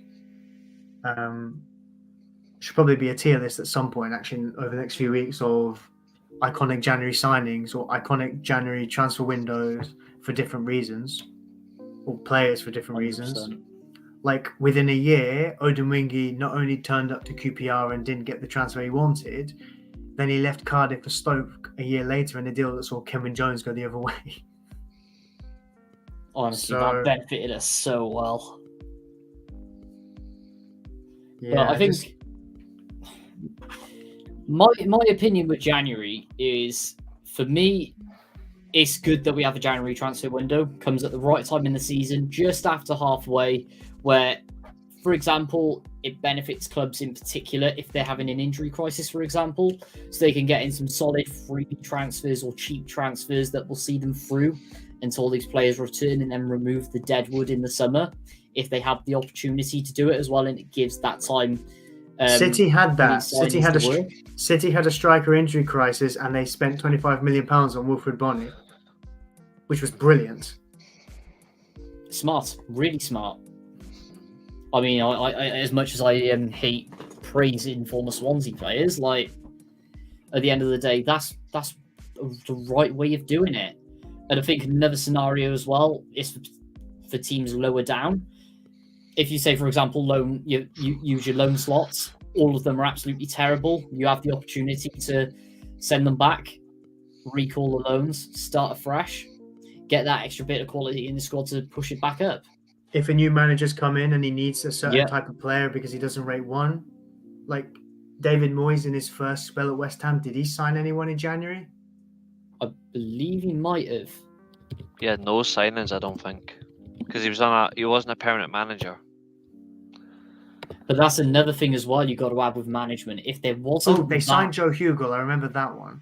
Oh, Jordan Hugel. Oh my god, count. That doesn't count. That does not count. Yeah, apart from him, no. They got Patrice Evra on a free transfer, but that was it. That's just for depth. That's me adding to it again, adding depth in defence for injuries. But another thing you got to remember is if say, for example, in the future that they remove the January transfer window, say you sack your manager around November, December, who's realistically going to want to take up the job when they've got to carry through a team that could be proven to not be good enough until the summer? There's going to be players in that team that don't rate. Exactly. Next time Moyes came in, he signed Jared Bowen, didn't he? In the January window. And I can't remember if he signed anyone else in that window as well. But managers coming in, Big Sam is testament to that. Goes into Everton, January, they sign Walcott and Cenk Tosun. Say what you want about those two, but there was enough goals, I think, from a piece, as well as Rooney. The thing is, it got the job done. To keep them up. Yeah. And like on the other scenario, we've seen it with Big Sam in particular. Look at what happened at West Brom, no backing at all. And look at what happened at Leeds as well, where he didn't even get a transfer window. He got 4 games. He would have been an idiot to turn that kind of money down for 4 games. It was win-win for him. And it just another didn't payday work. or miracle. Like Jesse Marsh had that transfer window. He signed a couple of players and then sacked, I think, a few weeks after the window closed. Gracia came in for about a month, 2 months. None of them were like his players. And then he got sacked. So I think it depends on the perspective. I think if you're a big club, I don't think you care that much, because big clubs don't tend to do business in January unless desperate. Like when we signed Fernandes, we'd just been dunked 2-0 at home to Burnley, I think a week after we'd lost 2-0 to Liverpool at Anfield, and we were fielding a team where Phil Jones was playing as like a third or fourth choice centre-half, and we were playing a 3 behind a striker of Rashford, Lingard and Andreas Pereira. And people were expecting us to look for top 4 with that. In addition to that as well, you have the January tax, because with the amount that you spent on Bruno Fernandes, imagine how much you could have got for him if it was in a summer transfer window. It's because at the end of the day, you can exploit it well in January if you desperately need someone. I don't think we overpaid by that much. I don't think there would have been. I think Fernandes is one of the only deals, because I think he was linked with similar money the transfer window before in the summer. So I think that's one of the few. You're right in what you're saying. I think that was only one of the few occasions where January tax didn't take place. But you're 100% right. January tax exists. We went in for Josh King, and Bournemouth said £25 million. I honestly thought Ed Woodward would have paid the money. because Ollie would have probably asked him for him, because Ollie had him in the reserve team at United, and Josh King used to always seem to score against us for some reason, and he seemed like a decent Premier League striker at the time. As a backup. But at the end of the day, with £25 million is not the money you pay for him. No, he's worth between 12 and 14 for me. Exactly. That's how much I would have paid striker. for him. That's sensible. Exactly. It's no coincidence his career tailed off after that failed transfer. Bournemouth went down 6 months later. He barely played in the Championship. Went to Everton, barely played there. Went to Watford, didn't do much there apart from a hat trick at Goodison Park, and has been in Turkey ever since. I don't know what his injury record is like now, but if it's any better than Martial's, I'd 100% give them Martial to get Josh King in return. Just because at least you get a warm body and a shirt. We don't seem to be getting that with Martial right now. Sure, I've always said my opinions about Martial and the fact that he should have been gone from Man United about 2-3 seasons ago. The fact he's still there is absurd. Yeah, but you're 100% right with January tax. It exists. And it is a problem. It's very rare we see big clubs do business in January. Chelsea bought, what was it? They bought Giroud, Barkley and Emerson in the January window. 6 months before they were going to sack Conte. And there was a lot of money spent in the January window. Just a reminder. That was the window. Sorry to cut in. That was the window they were linked with, like Ashley Barnes, Peter Crouch, Andy Carroll and all them. Oh my God. Exactly. This is the panic buying of strikers. And I think we see it more as well with, look at all of the failed strikers in January. Look at the Fernando Torres, 50 million. And the complete waste of money that turned out to be. Panic buying in a rush, not doing your research properly when he was good at Liverpool, but just didn't fit at Chelsea. I think the funniest one I got to bring in for us is when we panic buyed £6 million for Gary Medine, who scored a couple of goals for a relegation candidate. Gary Medine. When was this one? It was the season before we went up.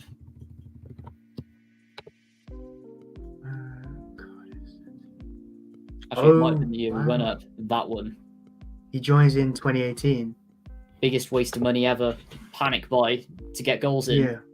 Did he get goals in? Zilch. Where the risk happened. He was there for a year, went on loan, got promoted with Sheffield United. So he was there for 2 years. He was there for a year, barely did anything. The second full year he was away on loan for half of it with Sheffield United. And then when it got to January 2020, contract was cancelled. Jesus.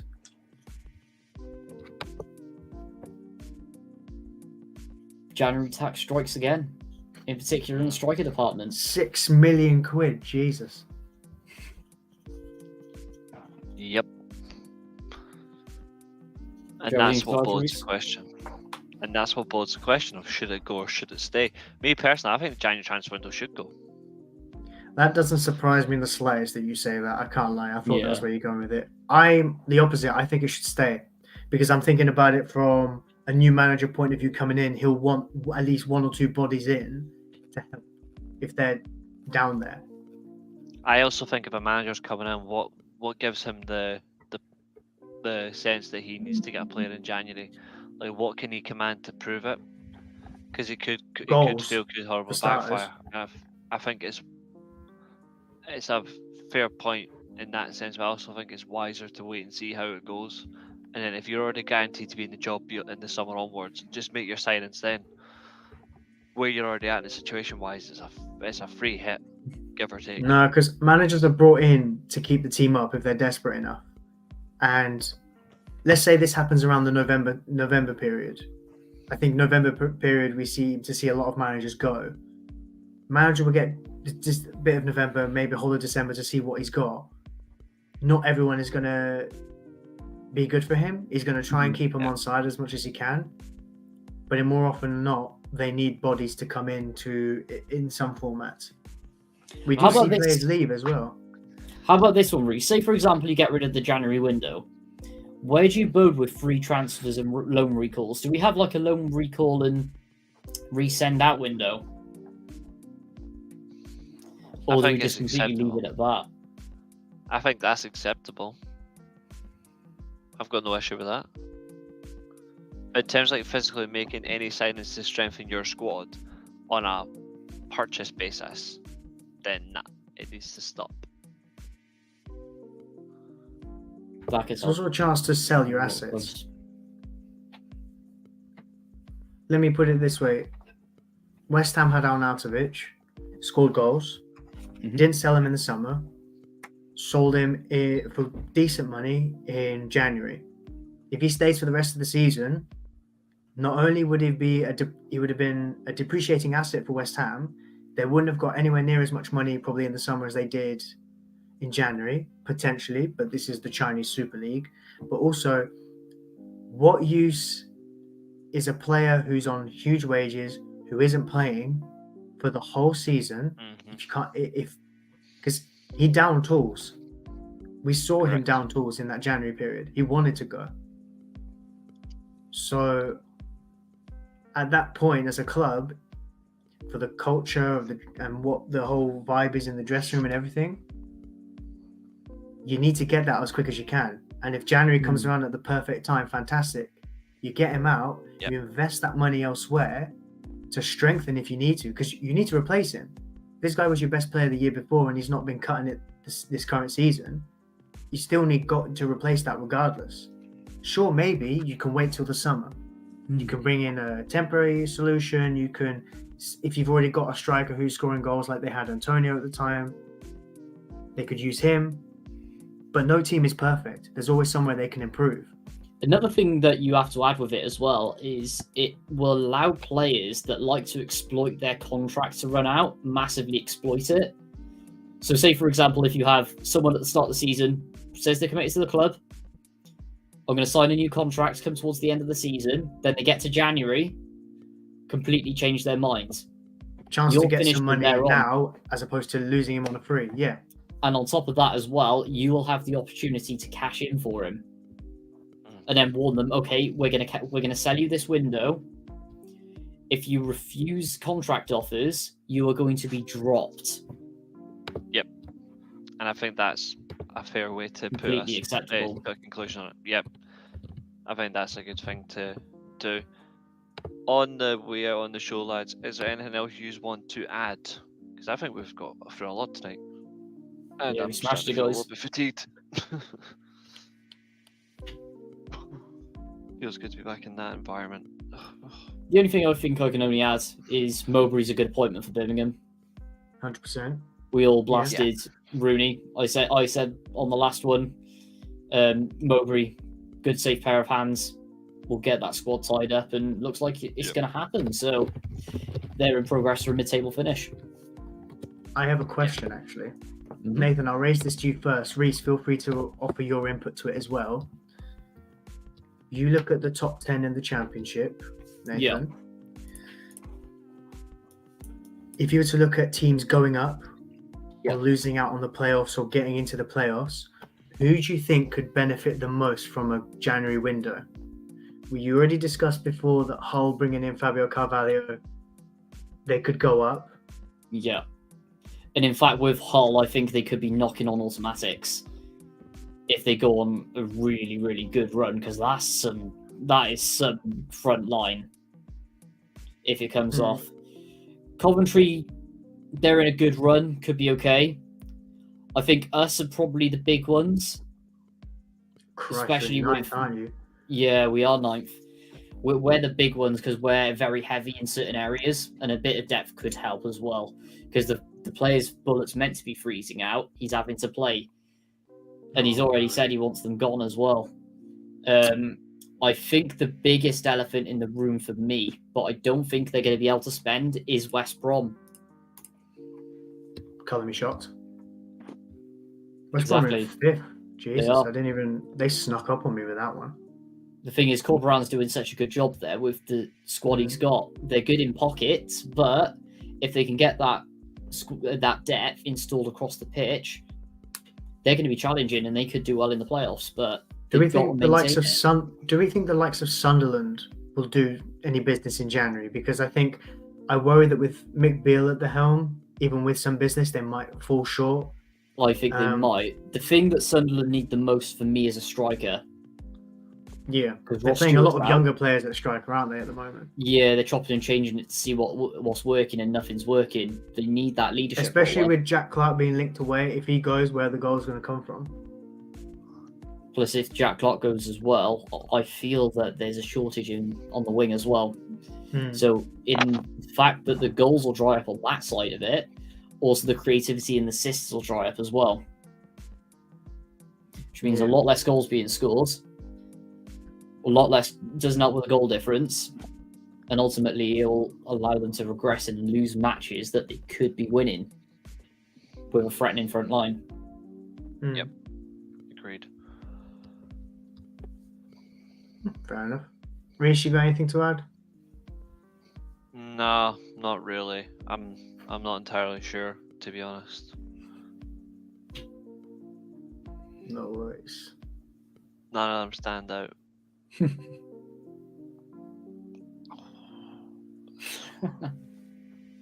Nathan, if you were a betting man, who would you say misses out?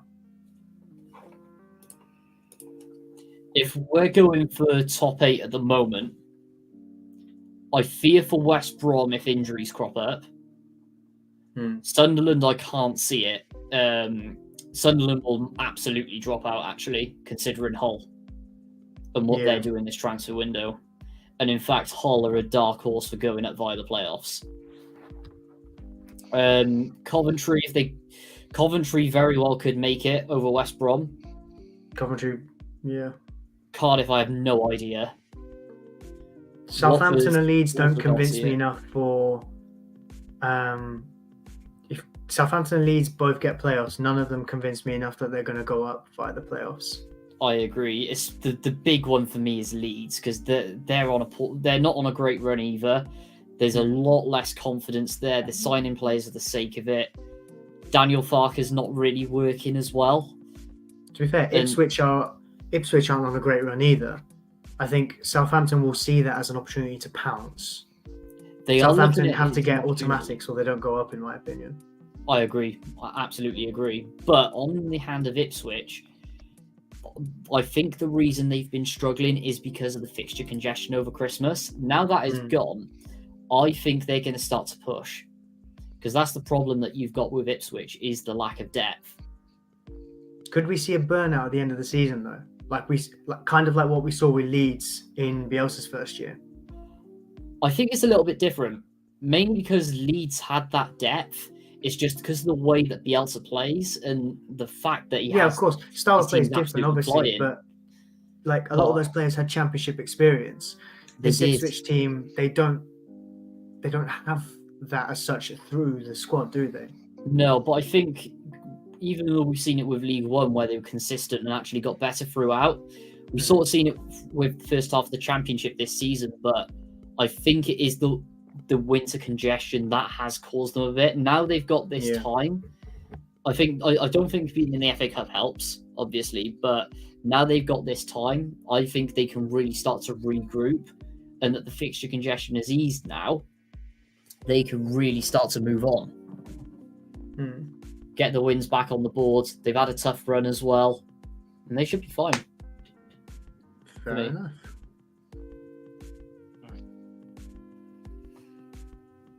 Agreed. Well, I think that will be all for this evening, gentlemen. Smashed it. Yep. Back next week, Nathan hosting. So we'll see how that goes. But for myself, obviously, it's been a great show, ladies and gentlemen. Thank you for tuning in with us.